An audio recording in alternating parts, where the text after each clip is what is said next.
All right. Hello, everyone. Thank you for tuning in to Robcast Nation. I am the host, Peyton, Mr. Robcast himself. I basically want to pay tribute to Martin Luther King Jr.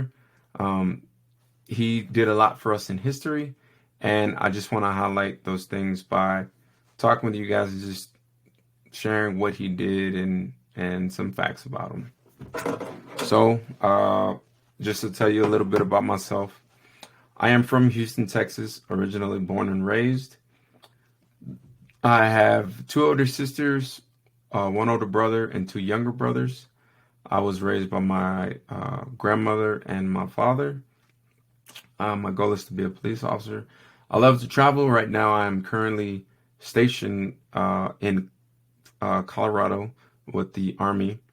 I've been in for about 5 years now, and I do podcasts on the side, just a hobby. Okay, so I'm just gonna tell you some things about Martin Luther King Jr. and just gonna talk about it. So, originally I did this podcast with my mother, but I cannot figure out a way to sync the videos together to where it's one conversation from her perspective as well as mine. So until I figure that out, I'm just gonna do this, and then at some point I'll figure out the rest of my own. All right. Hopefully it all records and not stops. But let's see.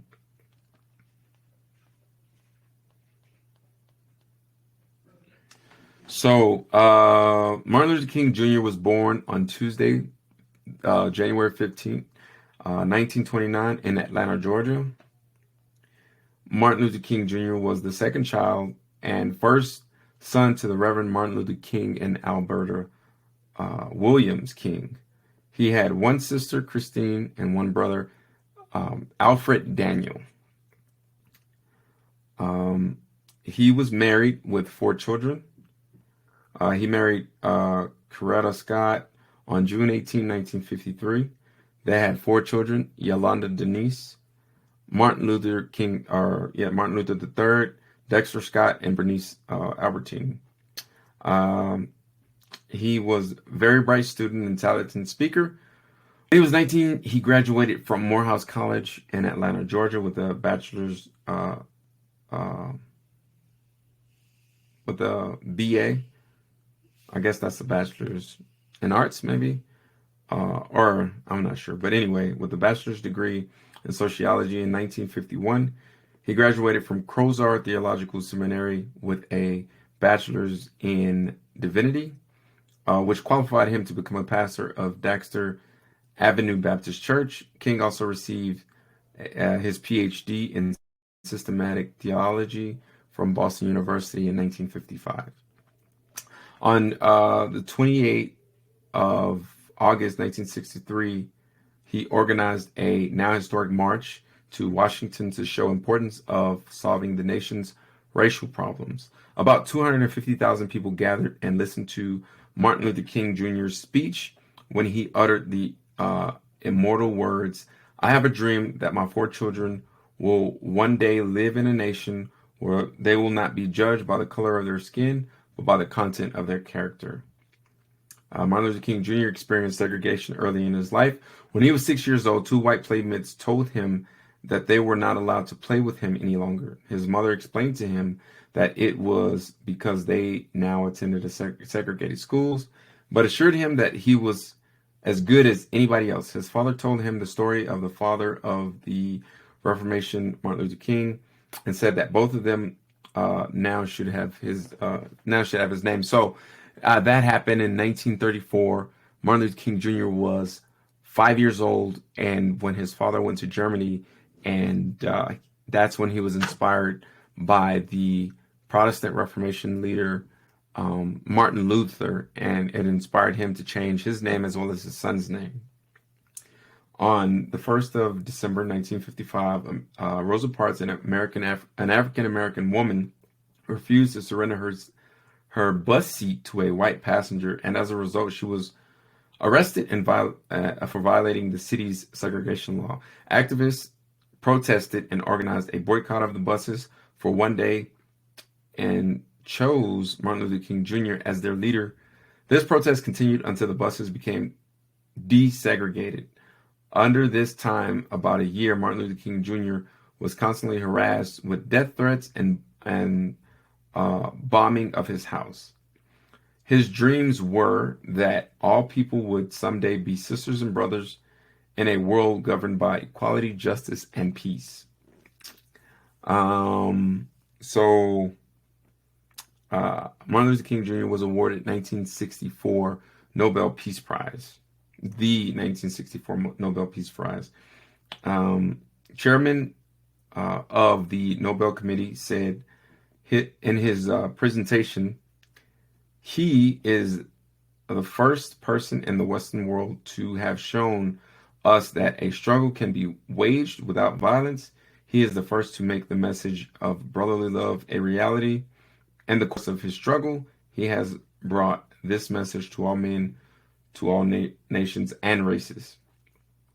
Today we pay tribute to Martin Luther King, the man who has never abandoned his faith in the unarmed struggle he is waging, who has suffered for his faith, who has been imprisoned on many occasions, whose home has been subject to bomb attacks, whose life and lives of his family have been threatened, and who nevertheless has never faltered.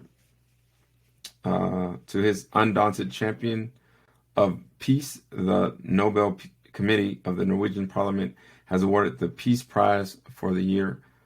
Has awarded him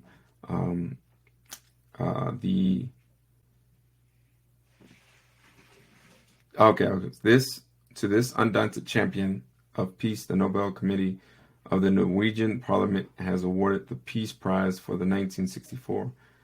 Let's see. So Martin Luther King was assassinated April 4th, 1968 in Memphis, Tennessee, where he was trying to help the striking garbage workers.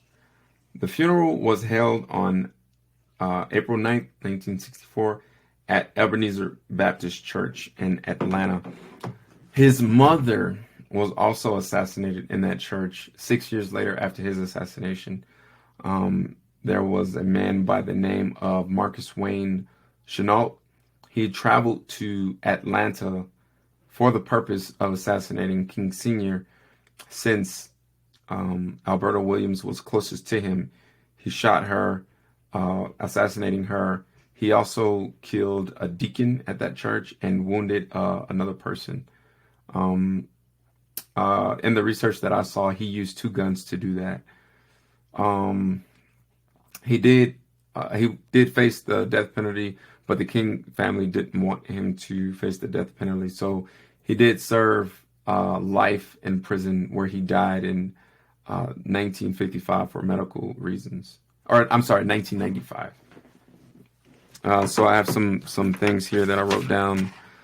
Martin Luther King Jr. was the most influential leader of American civil rights movement during 1950s and 60s. In that time period, it was legal to not hire someone because they were black. Blacks also could not vote, and politics of segregation meant that blacks could not use the same restrooms, attend the same school, or even sit on the same part of the bus as whites. This racial discrimination or unfair treatment of people because the color of their skin was not right. The country needed a leader to unite people and prompt change. Dr. Martin Luther King entered college when he was 15 years old. He was arrested 29 times.